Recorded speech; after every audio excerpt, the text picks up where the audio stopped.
Kantaji, tell me, you have worked with and for women during your entire work life. What has been the inspiration and motivation behind that? And also, could you share some of the details of the work that you have done across several organizations like Center for Social Research, Women in Sustainable Enterprises, International Foundation for Electoral Systems, Women Power Connect, and of course, more recently, the UNDP and the now UN Women? A very interesting journey, Sudhir. In fact, if I start talking about my journey, it is all accidental. Mhm. It wasn't planned. I had not been interviewed many times in my career. It's just one thing leads to another, and it's really been played in my life.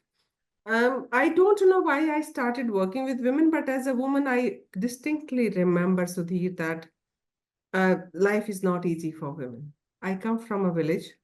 I studied in a village school till 10th class, and I saw how women, just because they were women, were made to do certain things, also parda system, also land not being in their name, and how these things are taken casually in the household. That if you are three brothers and two sisters, and how parents will talk about the land being divided into the brothers, three brothers or four brothers, and they probably don't realize the impact that it has on girls' minds, that they own nothing here, nothing belongs to them here, and also they have no idea about where they will go. So these things used to hurt me a lot as to where will I go if the land is divided in my brothers' names. What is it for me? But not about the land, but the feeling of not belonging anywhere, right? Because as a young girl, you don't really prepare for marriage or anything, right? How do you know? There's no concept of marriage at that age. But this is a casual conversation in a rural household every day, um, on some pretext or the other. And then I think in Haryana, where I come from, the Parda system was very common. I used to feel how disabling that whole culture is, how women are deprived of certain freedom that they deserve.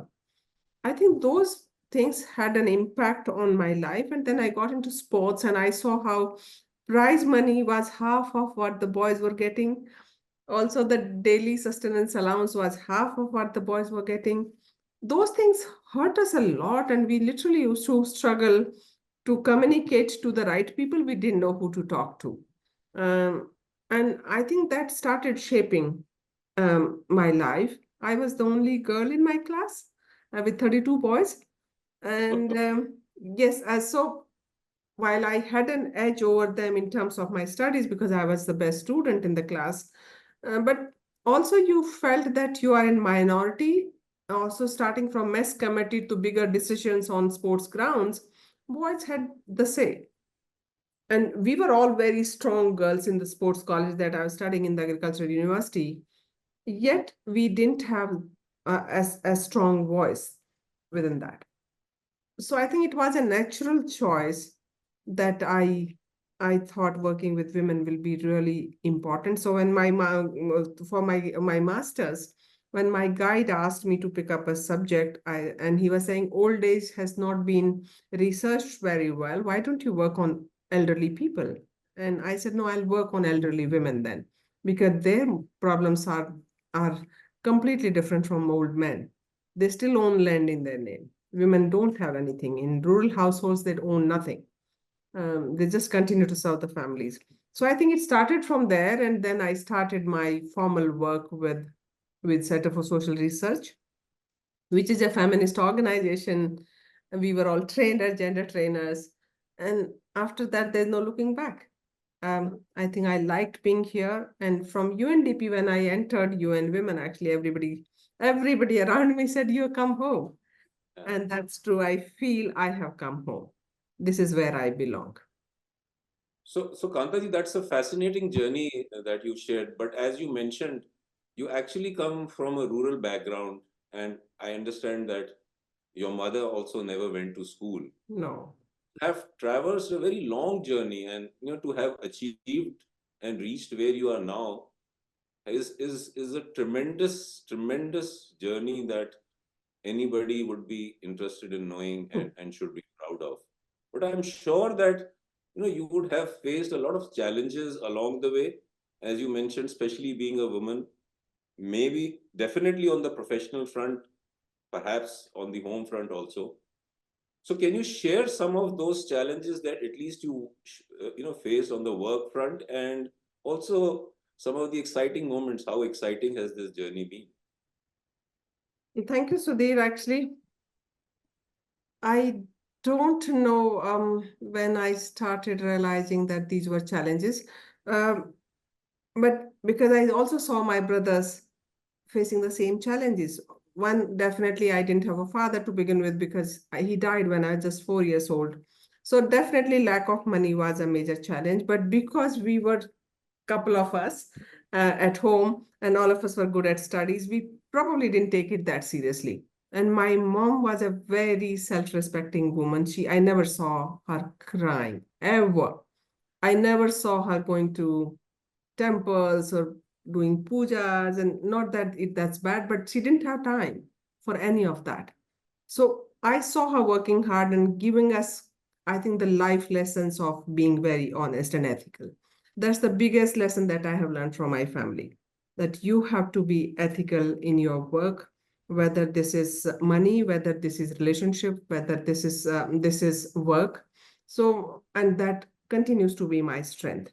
Um, so then after getting into sports, of course, and getting into the university was a chance because was into sports. It got me admission in a literally world-class university those days, Haryana Agriculture University. It had the world-class infrastructure in sports. The sports college had started just 2 years back. They were just taking national level players and were preparing them for higher kind of levels. um, Studying on scholarships throughout. Hostel was free, education was free, food was free, and on top of that, we also got some money. So we didn't realize those were challenges. Uh, took it as a matter of gratitude that we are so fortunate that we are studying in a university like this, which has been designed on American, kind of designs, and infrastructure was developed like that. And I also feel bad that my brothers didn't get a chance to do that. They had to start earning at young age, and I was studying. So I felt actually very fortunate that way. But of course, there were challenges, and you said something very important. And yesterday I was listening to Vicky Kaushal. He was in an interview. He was saying that you don't look at success in the same way for everyone, and he actually gave words to me yesterday. I was just listening to him, and he said, success is looked at from where you started. So if I look back and where I have reached, it could be called success. I think for me, that dream of joining UN was a huge dream. Uh, it may be very small for somebody, but I'm counting it big because my journey was different than others. Right? For me, it was one of the key goals and dreams that I had. Tell me something, at the work front, did you ever feel, because you were woman and almost working through the ranks, if I may say, because the Yes, way you put it, yes. was that uh, a kind of issue with some of the colleagues or the organizations? What was the feeling within the organization about your presence and your Yeah. moving? So when I was with NGOs, and I worked for quite a long time with NGOs, I didn't feel that I lacked something. And if there was anything lacking, I kind of covered it up with lot of josh and lot of spirit and lot of motivated work.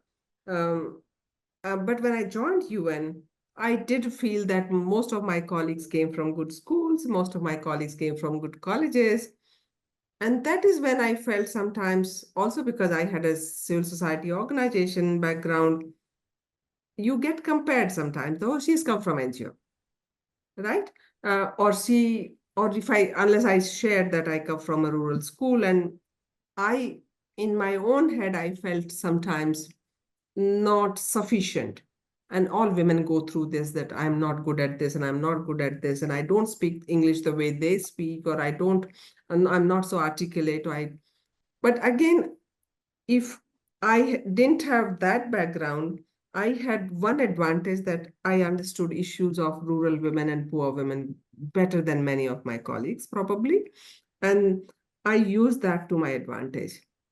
Also, my civil society work, where I was working with the parliamentarians, I had crossed the barrier, that even though I came from rural school, since I had worked with the prime minister, or worked with many MPs, I think that I didn't want to then continue saying that I had underprivileged background or anything. I thought I have covered that. I should not use that.